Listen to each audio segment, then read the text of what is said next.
నా voice clear గా ఉంది కదా? Clear sir, clear. ఓకే. దేవుని వాక్యాన్ని మీతో పంచుకోవడానికి దేవుడు మరొక అవకాశాన్ని ఇచ్చాడు. ఇది మనందరి ఆత్మీయ స్థితిని మెరుగుపరచడానికి దేవుడు మన ఇంటిలో దీన్ని ఆశీర్వదించాలని నేను కోరుకుంటున్నాను. నేను చెప్పబోయేది ఏంటంటే, రీసెంట్ టైమ్స్ లో నన్ను బాగా ఎంకరేజ్ చేసింది ప్రార్థన కోసం, తర్వాత దేవుడితో వ్యక్తిగతమైన జీవితం జీవించాలన్న ఆశ నాలో రేకెత్తించిన విషయం అన్నమాట. టామీ హిక్స్ అనే ఒక అమెరికన్ ఎవాంజలిస్ట్. ఆయన 1954లో అర్జెంటీనా దేశంలో ఒక గొప్ప రివైవల్ కి ఆయన కారణమయ్యాడు. ఆయన జీవితం ద్వారా దేవుడు చాలా పెద్ద రివైవల్ అర్జెంటీనాలోకి తీసుకుని వచ్చాడు అనమాట, దేశం అంతా. ఆయన్ని వాడుకునే ముందు అర్జెంటీనా దేశం యొక్క పరిస్థితి ఏంటంటే, అర్జెంటీనా క్రైస్తవులు ఉన్న దేశం అయినా సరే అదంతా క్యాథలిక్ చర్చ్ అండర్ లో మ్యాక్సిమం ఉండేదన్నమాట. నామకార్థ క్రైస్తవ్యం, ప్రొటెస్టెంట్స్ ఉన్న స్థితి చాలా తక్కువ. అక్కడ పెద్ద సంఘం అంటే దాని మీనింగ్ ఏంటంటే, ఆ సంఘానికి మహా అయితే 7 మంది 10 మంది సభ్యులు అనమాట. అదే పెద్ద సంఘం అక్కడ. అలాంటి పరిస్థితి. క్రైస్తవ్యం అంటూ ఏం లేదు. ప్రొటెస్టెంట్స్ కి ఎంకరేజింగ్ గా ఏది వాళ్ళు బయట ఎవాంజలిం, ఓపెన్ ఎవాంజలిం చేయడానికి లేదు. అక్కడ ఉన్న రేడియో ఫెసిలిటీస్ అవన్నీ వాడుకోవడానికి లేదు. బహిరంగ మీటింగ్లు పెట్టుకోవడానికి లేదు. అలాంటి పరిస్థితి అన్నమాట. స్వయంగా ఆ దేశ అధ్యక్షుడు కూడా క్రైస్తవ్యానికి దీని అంతటికీ వ్యతిరేక, ఆయన ఒక నియంతలాగా పరిపాలిస్తూ ఉండేవాడు అనమాట. ప్రెసిడెంట్ పెరోన్ అతని పేరు. సో అలాంటి సమయంలో ఈ టామీ హిక్స్ ని దేవుడు అర్జెంటీనా దేశానికి పంపిస్తాడు, నువ్వు అక్కడ నా పని చేయాలని. సో ప్రెసిడెంట్ ని కలుసుకోమని దేవుడు ఆత్మ ప్రేరేపించబడతాడు అనమాట, దేవుని ఆత్మ ద్వారా. ప్రెసిడెంట్ ని కలుసుకోవడం అనేది చాలా కష్టం. ముందు ఈ ప్రెసిడెంట్ ఆఫీస్కి వెళ్ళినప్పుడు తన ప్రెసిడెంట్ యొక్క పర్సనల్ గార్డ్ అన్నమాట, పర్సనల్ బాడీ గార్డ్, ఆ సెక్యూరిటీ ఆఫీసర్ ముందు ఈయన్ని ఇంటర్వ్యూ చేస్తాడు. ఎందుకు వచ్చావు, ఏంటి ఇది అంటే, దేవుడు నన్ను ఇలా పంపించాడు ఈ దేశానికి అని చెప్తాడు అనమాట. నాకు ఒక దర్శనాన్ని ఇచ్చాడు, నాకు ఇక్కడికి పంపించాడు అన్నప్పుడు, అవునా అలా అయితే నీ దేవుడు నిజమైన దేవుడు అయితే మొట్టమొదట ఆ కార్యాన్ని నా దగ్గర నుంచి జరిగించు. ఇది నా పరిస్థితి, నా సిక్నెస్ అని చెప్తాడన్నమాట. తనకు ఒక సిక్నెస్ ఉంటుంది అంటే ప్రార్థన చేస్తాడు. ప్రార్థన చేస్తే ఆ గాడ్ వెంటనే స్వస్థత పొందాడు అనమాట. తన చాలా ఆశ్చర్యపడతాడు, సంతోషపడతాడు. రేపు ఖచ్చితంగా ఈ టైంకి రా, నేను ఏదో ఒక రకంగా నేను అరేంజ్ చేస్తాను ప్రెసిడెంట్ తో అని, టైం అరేంజ్ చేస్తానని చెప్తాడు. తర్వాత రోజు మళ్ళీ ఈయన వస్తాడు. వచ్చినప్పుడు ప్రెసిడెంట్ దగ్గర తీసుకుని వెళ్తే ప్రెసిడెంట్ పెరన్ ఆయన దేవుడు పంపించాడని అదని ఇదని ఏదో చెప్తా ఉంటాడు అనమాట టామీ హిక్స్. నిజంగా దేవుడు అంతా చేయగలిగితే ఆయన కూడా ఇదే చెప్తాడు, మొట్టమొదట ఆ కార్యాన్ని నా దగ్గర నుంచి మొదలుపెట్టు అని చెప్తాడు. తన గురించి ఏం చెప్తాడంటే, నీ సోషల్ అంటే ఈ పేపర్ లో కానీ ఎక్కడా కూడా నా ఫోటో ఉండదు. దానికి కారణం ఏంటంటే, నేను ఒక చర్మ వ్యాధితో బాధపడుతున్నాను అని తన పరిస్థితి అంతా చూపిస్తాడు అనమాట. కాబట్టి నేను మాక్సిమం బయట పబ్లిక్ లో నేను అపీర్ అవ్వడానికి నేను ఇష్టపడను, పేపర్ లో నా ఫోటోలు రావడానికి నేను ఇష్టపడను, ఇది నా పరిస్థితి అన్నప్పుడు దేవుడు మహా కనికరాన్ని బట్టి, దేవుడు ప్రేరేపణ బట్టి, దేవుడు ప్రేమతో తను ఏం చేస్తాడంటే, టామీ హిక్స్ ప్రార్థన చేస్తాడు ప్రెసిడెంట్ కి. ఇన్స్టెంట్ గా తను అక్కడ రాయబడి ఉందన్నమాట. ఇన్స్టెంట్ గా ప్రార్థన అయిన తర్వాత చిన్న పిల్లల శరీరంగా మారిపోయిందంట. ఆ పెరోన్, ఆ ప్రెసిడెంట్ పెరోన్ యొక్క శరీరం అంతా, స్కిన్ అంతా. అంటే తను ఇది దేవుడే చేశాడు, ఎందుకంటే ఇంతకాలం నేను ఈ భారాన్ని అనుభవించాను, ఈ శ్రమ అనుభవించాను, ఇది దేవుని వల్లే, ప్రభువైన యేసుక్రీస్తు వల్లే జరిగింది అని తను గ్రహించి తను ఒక ఫ్రీ హ్యాండ్ ఇస్తాడు అనమాట టామీ హిక్స్ కి. ఈ దేశంలో నువ్వు ఎక్కడికైనా ఎలాంటి పరిచర్యను నువ్వు చేసుకో, ఏ ప్రాంతమైనా వెళ్ళు, నువ్వు హ్యాపీగా నువ్వు పరిచర్య చేసుకోవచ్చు. నా జీవితాన్ని దేవుడు మార్చాడు, ఈ ప్రజలందరినీ దేవుడు ఆశీర్వదించాలని ఒక మార్గాన్ని తెరుస్తాడు అనమాట. కావాలంటే రేడియో వాడుకో, స్టేడియంస్ వాడుకో, నీకు పర్మిషన్స్ అన్ని నేను ఇప్పిస్తాను, దేవుని ఆ పరిచర్య ఇక్కడ జరిగించు, సువార్త ప్రకటించని చెప్తాడు అనమాట. ఒక స్టేడియం తీసుకుంటాడు, 41,000 కెపాసిటీ ఉన్న స్టేడియం అన్నమాట. స్టార్టింగ్ 6,000 మందే వస్తారు. అలా నెమ్మదిగా సాగుతది. 52 రోజులు కంటిన్యూ‌గా సువార్త కూడికలు అక్కడ జరుగుతూ ఉంటాయన్నమాట. జరిగితే ఈ 52 రోజుల్లో 6,000 నుంచి స్టార్ట్ అయిన ఆ స్ట్రెంగ్త్ ఈ ఈ ఈ 10 వారాలు లేకపోతే 9 వారాలు ఈ టైంలో దగ్గర దగ్గర 30,00,000 మంది 30,00,000 మంది ఈ సువార్త కూడికలన్నిటికి హాజరవుతారు. అర్జెంటీనాలో ఎప్పుడు కని విని ఎరుగని ఆహ్, ఆహ్, ఈ కార్యాలన్నమాట ఇవన్నీ. ఇంత పెద్ద కూడికలు జరగడం. అంతేకాదు 3,00,000 మంది యేసుక్రీస్తుని వారి సొంత రక్షకుడిగా అంగీకరిస్తారు. ఈ ఈ వారాల్లోనే ఈ జరిగిన ఈ మీటింగ్స్‌లోని. దీనికి కారణం ఏంటంటే అనేకమైన అద్భుతాలు, ఆశ్చర్యకార్యాలు జరుగుతూ ఉంటాయి. మనుషులందరూ స్వస్థత పొందుతా ఉంటారు. వారి జీవితాల్లో ఉన్న బంధకాలన్నిట్లోంచి విడిపించబడతా ఉంటారు. ఒక పెద్ద రివైవల్ వస్తదన్నమాట. ఇంక ఆ దేశంలో ఉన్న మీడియా అంతా కూడా దీన్ని కవరప్ చేస్తారన్నమాట. కవర్ చేస్తారు. మన దేశంలో ఏదో జరుగుతుంది, ఏదో జరగబోతుంది, దేవుడు తన కార్యం చేస్తున్నాడు. చాలా ఒక పెద్ద యూటర్న్ అన్నమాట ఆ దేశం మొత్తంలో. చాలా పెద్ద పరిచర్య. ఇవి మనం వినటానికి ఈ కార్యాలన్నీ దేవుడు చేశాడన్న దానికి చూస్తుంటే అబ్బా! ఎంత గొప్పగా ఉంది అని అనిపిస్తది గానీ, నన్ను ఇన్‌స్పైర్ చేసింది ఏంటంటే దీని వెనక టామీ హిక్స్ యొక్క ఒబీడియన్స్. తన జీవితంలో మొట్టమొదట ఏం జరిగిందనేది నన్ను చాలా ఇన్‌స్పైర్ చేసింది. టామీ హిక్స్ మనలాగే రక్షింపబడ్డాడు, పాపం నుంచి విడిపించబడ్డాడు, దేవుడు తనని ప్రత్యేకపరుచుకున్నాడు, దేవుడు పరిచర్య చేయాలన్న ఆశ కలిగి ఉన్నాడు. కానీ తన జీవితం ఏ ఫ్రూట్‌ఫుల్‌గా లేదసలు. నార్మల్‌గా ఎళ్తున్నప్పుడు ప్రార్థన చేశాడంట. ప్రభువా! నేనిలా ఉండిపోవడానికి వీల్లేదు ప్రభువా! నీ చేతుల్లో వాడబడాలి. నువ్వు నిజమైన దేవుడివని ప్రకటించాలని నా ఆశ. ఏదో ఒక రకంగా నన్ను వాడుకో, ఏదో ఒక రకంగా నన్ను వాడుకో. నేనిలాగ ఏ ఫలం లేకుండా, ఏ ప్రతిఫలం లేకుండా నా జీవితం నుంచి నేను నీకేం చేయకుండా ఉండిపోవడానికి నేను ఆశపడట్లేదు ప్రభువా! దయచేసి నన్ను వాడుకో అని ప్రార్థన చేస్తూ ఉండేవాడంట. ఆ ప్రార్థన కూడా తనకి సంతోషాన్ని ఇచ్చేది కాదనమాట. ఏదో ఒకటి చేయి ప్రభువా! నన్ను వాడుకో, ఏదో ఒకటి నన్ను చేయని ఆ తొలి దినాల్లో కూర్చుని ప్రార్థన చేస్తూ ఉండేవాడంట. తనకేమి అనిపించకపోయేసరికి తనంతట తానే ఉపవాసాన్ని ప్రకటించుకున్నాడనమాట. 40 రోజుల పాటు నేను ఉపవాసం చేస్తాను ప్రభువా! నువ్వు నన్ను నడిపించు. నువ్వు నన్ను ఏదో ఒకటి చెయ్యి. నాతో ఏదో ఒకటి మాట్లాడు. నీ నీ నీ చిత్తం నా జీవితం పట్ల ఏముందో నాకు తెలియచేయి ప్రభువా అని కూర్చున్నాడంట అంతే 40 దినాల పాటు. ఈ 40 రోజులు అయిపోయిన తర్వాత ఏ ఫలితం లేదు. తనకేం అనిపించట్లేదు. దేవుడు తనతో మాట్లాడినట్టు తనకేం అనిపించట్లేదు. ఏ మార్గంలో నడవాలో కూడా తనకు అర్థం కావట్లేదు. ఒకవేళ ఆ పరిస్థితుల్లో నేనుంటే నేనేమనుకున్నానంటే 40 రోజుల పాటు ఉపవాసం చేసిందా దేవుడు ఏం మాట్లాడలేదంటే పెద్దగా మనలో ఏం వాడుకోడేమో. ఇంక దేవుడు ఏం చేయడేమో. దేవుడు నన్ను వాడుకోడేమో. మిగతా వాళ్ళని వాడుకుంటాడేమో అని ఏదో ఒకటి నీరు కారిపోయి నేను వెళ్ళిపోదునేమో. కానీ టామీ హిక్స్ అలా చేయలేదు. ఈ 40 రోజులు అయిపోయిన తర్వాత ఏ జవాబు దేవుడి దగ్గర నుంచి రాకపోయేసరికి ప్రభువా! నువ్వు నాతో మాట్లాడి తీరాలి. ఇదిగో మళ్ళా నేను నీ సన్నిధిలోకి వచ్చి నేను కూర్చుంటానని ఇంకొక 40 రోజులు ఉపవాస దినాలు మొదలుపెట్టాడంట. అవి కూడా అయిపోయాయి. అవి కూడా అయిపోయిన తర్వాత మళ్ళా ఇంకేమీ లేదు. మళ్ళా ఏ రిజల్ట్ తన జీవితంలో లేదు. తన వ్యక్తిగతమైన విశ్వాస జీవితంలో. ఈ 80 రోజులు అయిపోయిన తర్వాత నా గురించి నేను మళ్ళా ఆలోచించుకున్నాను. ఆ సెకండ్ దానికి కూడా వెళ్ళిన తర్వాత మళ్ళా మాట్లాడకపోతే ఇంక కంప్లీట్‌గా నేను వెళ్ళలేమో. దేవుడు నన్ను వాడుకోడు. లేదా దేవుడు చిత్తం ఇది కాదేమో. కానీ అలా కాదు. దేవుడు మాట్లాడి తీరాలి. ఒకవేళ నీ చిత్తం కాదు అని అన్నా సరే మాట్లాడది. ఆ చిత్తం ఏంటో చెప్పాలి. లేకపోతే నేను వాడుకోనని చెప్పాలి. ఏదో ఒకటి దేవుడు నాతో మాట్లాడి తీరాలి అని మళ్ళా పట్టుదలతో మళ్ళా ఆయన సన్నిధిలోకెళ్ళి ఇంకొక 40 దినాలు ఉపవాస ప్రార్థన మొదలుపెట్టాడంట. ఇది జరుగుతుంటుండగా ఒకరోజు ఒక దర్శనాన్ని తను చూసాడు.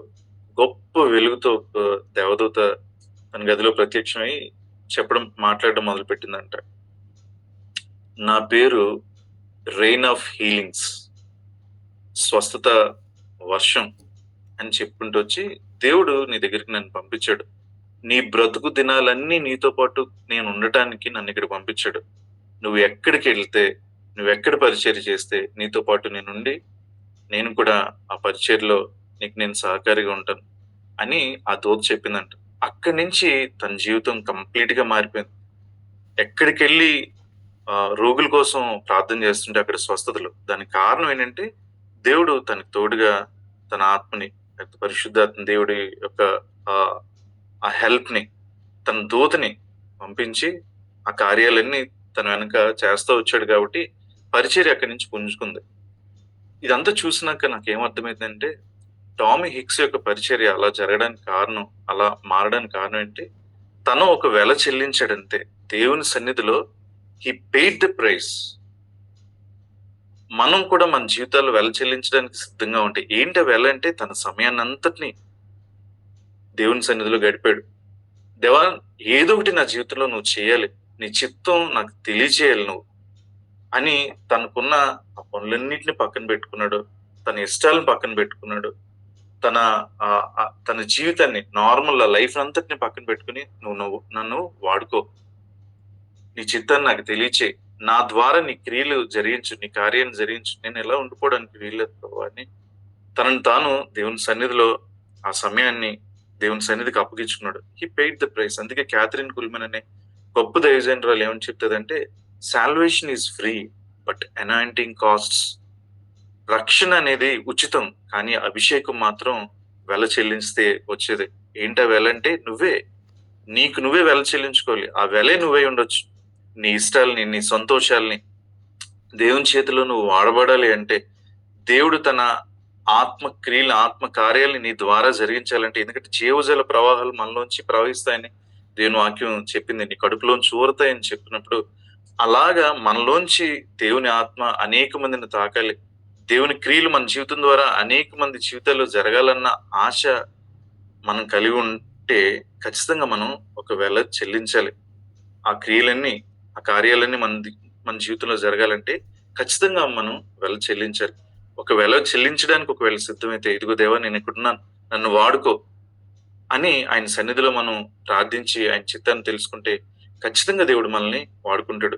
రెయిన్హార్డ్ బాంకే తన పరిచర్య మొదలుపెట్టిన తొలి దినాల్లో తన నెల ఖర్చులు కూడా తన దగ్గర లేనప్పుడు ఏడుస్తూ ఉంటాడు. ఆయన రోడ్డు మీద నడుచుకుంటూ వెళ్తూ ఉంటాడు. నడుచుకుంటూ ఉండి, ప్రభా పరిచర్యకు నువ్వు నన్ను పిలుచుకున్నావు, ఇక్కడ కనీసం నా అవసరతలు గడవడానికి కూడా లేవు, నాకు ఒక $50 నెలకు ఒక $50 ఉంటే నాకు సరిపోతుందని $50 కోసం ప్రార్థన చేస్తూ ఉంటాడు. ప్రార్థన చేస్తూ ఉంటే దేవుడు సమాధానం ఇస్తాడు. బాంకే, $50 కాదు, నీకు $1 మిలియన్ నేను ఇస్తాను, నీకు ఇష్టమేనా అని అడుగుతాడు అనమాట. అడిగితే పరిశుద్ధాత్మ దేవుని ద్వారా గొప్పగా నడిపించబడతాడు. బాంకే ఏం చెప్తాడంటే, అప్పటి వరకు $50 కోసం ప్రార్థన చేసిన వ్యక్తికి దేవుడు ఒక $1 మిలియన్ ఇస్తానంటే అది ఎన్ని రెట్ల ఆశీర్వాదం. చాలా గొప్పగా ఫీల్ అవచ్చు అసలు, అబ్బా దేవుడు నన్ను ఆశీర్వదించాడని. కానీ బాంకే ఏం చెప్పాడంటే, ప్రభువా నాకు $1 మిలియన్ వద్దు, నాకు 1 మిలియన్ సోల్స్ కావాలి, 10 లక్షల ఆత్మలు నాకు దయచేయి. అంటే తన కంఫర్ట్ జోన్ వదిలిపెట్టేసుకున్నాడు. ఆ $1 మిలియన్ ఇచ్చుంటే తన పరిచయం తను అనుకున్నట్టు చేసి ఉండొచ్చేమో, కానీ నాకు అది వద్దు ప్రభువా, నాకు 10 లక్షల ఆత్మలు కావాలని చెప్పినప్పుడు దేవుడు దాన్ని చూసి చాలా సంతోషించి ఆత్మలు మాత్రమే కాదు, తన అవసరతలన్నిటిని తీర్చుకుంటూ ఆ పరిచర్య CFAN, Christ for all nations అనే ఆ పరిచర్య కన్నాంతరాలకి వ్యాపించేటట్టు చేసి 10 లక్షల ఆత్మలు కాదు, తన అడిగింది 10 లక్షల ఆత్మలు, కానీ దేవుడు ఇచ్చింది 7.5 కోట్ల ఆత్మలు, 7.7 మిలియన్ సోల్స్ రక్షింపడ్డాయంట ఆయన పరిచర్య ద్వారా. దాని తర్వాత వచ్చిన డానియల్ కొలండా, ఆయన చనిపోయిన తర్వాత వచ్చిన డానియల్ కొలండా ఇంకా గొప్ప పరిచర్య చేస్తున్నాడు. ఆయన చెప్తా ఉంటాడు, షిప్ లో మరి ఆయన పనిచేసేవాడో లేకపోతే ప్రయాణంలో నాకు తెలియదు, కానీ ఆయన చెప్పిన స్టేట్మెంట్ అంటే, ఈ బయట కనబడుతున్న పరిచర్య ప్రజలందరికీ కనబడుతుంది, కానీ ఆ షిప్ డెక్ లో కిందన అడుగు భాగంలో నేను మోకరించి చేసిన కన్నీటి ప్రార్థన నాకు నా దేవుడికి మాత్రమే తెలుసు అని చెప్తాడనమాట. He paid the price. Daniel Kolenda price pay చేశాడు, తన జీవితాన్ని వెలగా చెల్లించాడు. అలాగే బాంకే గారు వెలగా చెల్లించారు. పెద్ద పెద్ద దైవజనుల జీవితాలన్నీ మనం చూస్తే they paid the price for this glorious ministry. దేవుడి యొక్క అద్భుతమైన పరిచర్య వారి జీవితాల ద్వారా చేయడం కోసం, జరగబడడం కోసం వాళ్ళు వెల చెల్లించారు. ఒకవేళ వింటున్న మనం కూడా వెల చెల్లించడానికి సిద్ధంగా ఉంటే దేవుడు తన అద్భుతమైన కార్యాలని మన జీవితం ద్వారా కూడా చేస్తూ ఉంటాడు. ఖచ్చితంగా చేస్తాడు, సిద్ధంగా ఉన్నాడు ఆయన. నాకు ఒకటి ఆశ్చర్యం అనిపిస్తుంది, ఎందుకంటే కొత్త నిబంధనలో కనీ విని ఎరుగని ఒక మహా గొప్ప కార్యం ఏంటంటే, 5 రొట్లు 2 చిన్న చేపలు 5,000 మందికి పంచివ్వడం. లెక్కల ప్రకారం అంటే 5,000 మంది పురుషులు, ఇంకా స్త్రీలుంటారు, పిల్లలుంటారు. అది అసలు మనిషి యొక్క మస్తిష్కానికి అర్థం కాని గొప్ప ఆశ్చర్యమైన కార్యం. అది చేసిన తర్వాత ఒకవేళ ఇప్పుడున్న జనరేషన్స్ అలాంటి అద్భుతమైన కార్యాన్ని గాని వాళ్ళ జీవితాల ద్వారా దేవుడు చేస్తే వెంటనే చాలా గొప్పగా ఫీల్ అయ్యి దాని గురించి చాలా గంటల సేపు మాట్లాడుకుంటూ, లేకపోతే దాని గురించే ప్రజల మధ్య ఆ గొప్పతనాన్ని ఫీల్ అవ్వడానికి ఇంట్రెస్ట్ చూపిస్తూ ఉంటారు. కానీ యేసుప్రభు జీవితాన్ని ఒకసారి చూసినప్పుడు అంత అద్భుతమైన కార్యం చేశాడు, అంత ఆశ్చర్యకార్యం చేశాడు. శిష్యులందరినీ కూర్చోబెట్టి, చూసావా నాది ఎలాంటి విశ్వాసం, లేకపోతే నేను ఎంత నీతిపరునో, భక్తిపరునో, ఎంత పరిశుద్ధుడినో, దేవుడు నా ద్వారా ఎంత పరిచయం చేస్తున్నాడో, ఇవన్నీ కూర్చోబెట్టి మాట్లాడొచ్చు.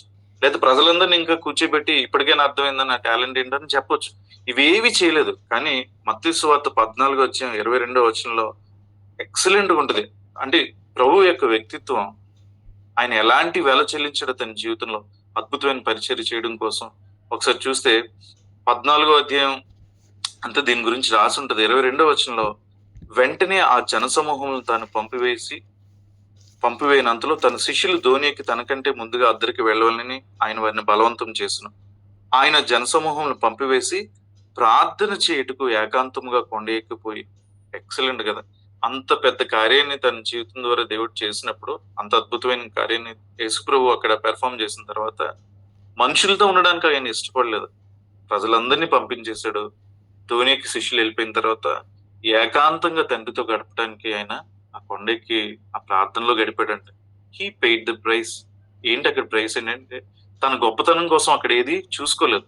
మనుషుల మధ్య గనపరచబడడానికి తను ఆ సమయాన్ని ఎన్నుకోలేదు. ఆ సమయం అంతటిని దేవుని సన్నిధిలో గడపడానికి తను ఇష్టపడ్డాడు అనమాట. అలా చాలా మంది ఆ ప్రైస్ పే చేశారు కాబట్టి అద్భుతమైన పరిచర్య. చివరిగా ఒక మాట, అద్భుతమైన విషయం నన్ను చాలా, అంటే దేవుని సన్నిధిలో గడిపితే ఎంత అది ఉన్నతమైందో అనేది తెలియచేసే ఒక వాక్యం మీకు చూపిస్తాను. నిర్గమకాండం 32వ అధ్యాయం 7వ వచనంలో మోషేని దేవుడు పిలిచి చెప్తాడు. యెహోవా మోషేతో ఇట్లనెను, నీవు తిరిగి వెళ్ళుము. ఐగుప్తు దేశం నుండి నీవు రప్పించిన నీ ప్రజలు చెడిపోయారు. నేను వారికి నియమించిన త్రోవ నుండి త్వరగా తొలగిపోయి తమ కొరకు పోతపోసిన దూడను చేసుకుని దానికి సాగిలపడి బలి నర్పించి, ఓయి ఇశ్రాయేలు, ఐగుప్తు దేశం నుండి నిన్ను రప్పించిన నీ దేవుడు ఇదే అని చెప్పుకుంటాను. సింపుల్ గా చెప్పాలంటే మోషేతో ఏం చెప్తున్నాడంటే, నువ్వు విడిపించి తీసుకొచ్చిన ఆ ప్రజలు పోతపోసిన విగ్రహాన్ని దేవుడిగా ప్రతిష్ఠించుకున్నారు. అంతేకాదు ఐగుప్తు నుంచి విడుదల చేసిన దేవుడు నువ్వే, ఇదే అని చెప్పుకుంటున్నారు అని మోషేని పిలిచి దేవుడు చెప్తాడు అక్కడ. ఇక్కడ గమనించాల్సింది ఏంటంటే, మోషే ఎక్కడున్నాడు? సీనాయి కొండ మీద దేవుడి సన్నిధిలో ఉన్నాడు. సీనాయి కొండ మీద నుంచి కొండ కిందున్న ప్రజలు ఏ విగ్రహాన్ని చేసుకుంటున్నారో మోషేకి తెలియదు. అసలు కనే కనబడదు. వాళ్ళు ఏం మాట్లాడుకుంటున్నారో మోషేకి వినబడదు. కానీ మోషే దేవుని సన్నిధిలో ఉండడం బట్టి మోషేకి కనబడిన దానిని, మోషేకి వినబడిన దానిని, అంటే అది చూడలేడు మోషే, అది వినలేడు. కానీ తన శక్తికి మించిన కార్యాన్ని మోషే జీవితంలో అక్కడ చేశాడు. అంటే తాను వినలేని దాన్ని వినేటట్టు చేశాడు, తాను చూడలేని దాన్ని చూసేటట్టు చేశాడు దేవుడు. ఇశ్రాయేల్ ప్రజల యొక్క పరిస్థితిని తెలియచేశాడు. అలాగే మనం కూడా దేవుని సన్నిధిలో నిల్చున్నప్పుడు మనం వినలేని దాన్ని, మనం చూడలేని దాన్ని, మనం గ్రహించలేని దాన్ని దేవుడు మన ఆత్మకి తెలియచేస్తూ ఉంటాడు. ఆయన సన్నిధిలో నిల్చున్నాడు. టామీ హిక్స్ కి ఏం తెలియదు, ఎలా చేయాలో తెలియదు. కానీ దేవుడి సన్నిధిలో నిల్చున్నాడు కాబట్టి, అర్జెంటీనాలో ప్రజల పరిస్థితి ఏంటో దేవుడికి తెలుసు కాబట్టి దాన్ని ఒక విజన్ గా చూపించగలిగాడు. ప్రజల పరిస్థితులన్నింటినీ తెలియచేశాడు, అక్కడికి నడిపించాడు, ప్రజలందరినీ విడుదల చేయగలిగాడు. రేనాడ్ బాంకీ అయినా, డానియల్ కొలన్ అయినా, క్యాథరిన్ కుల్మెన్ అయినా, బక్సింగ్ గారు, ఆయన జీవిత చరిత్ర అంతా చూసేనంటే ప్రార్థన, దేవుడి సన్నిధిలో గడపడం, దేవుడి సన్నిధిలో గడపడం, ఆ మోకాళ్ళ మీద ఉండడం. వాళ్ళందరూ వెల చెల్లించారు. వింటున్న మనం కూడా వెల చెల్లించగలిగితే దేవుడు మన జీవితాల ద్వారా కూడా గొప్ప కార్యాలు చేస్తాడు. ఆ వెల ఏంటంటే ప్రార్థన, ఆయన సన్నిధిలో నిలిచి ఉండడం, ఆయనతో సహవాసం. అప్పుడు దేవుడు చెప్తాడు కదా ఇర్మియా 33:3లో, గ్రహింపలేని గొప్ప సంగతులను మీకు తెలియచేస్తానని చెప్తాడు అనమాట. ఆయన సన్నిధిలో గాని ఉంటే. గ్రహింపు లేని గొప్ప సంగతులు, మన జీవితానికి అర్థం కానివి, మన చెవులకి వినబడనివి, మన కంటికి కనబడనివి, మన హృదయానికి గోచరం కాని వాటిని ఆయన రివీల్ చేస్తాడు. ఆయన సముద్రుడు, ఆయన సర్వశక్తి కలిగిన దేవుడు. ఆ శక్తి మన జీవితం ద్వారా ప్రవహించి అనేక మందిని తాకాలంటే మనం ఖచ్చితంగా వెల చెల్లించాలి.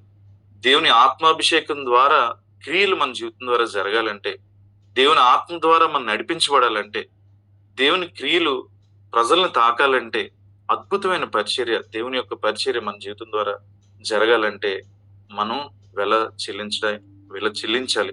చెల్లించడానికి సిద్ధమైతే దేవుడు తన కార్యం చేయడానికి కూడా సిద్ధంగా ఉన్నాడు. దేవుడి మాటలు మన వెనుకల్లో దీవించును గాక.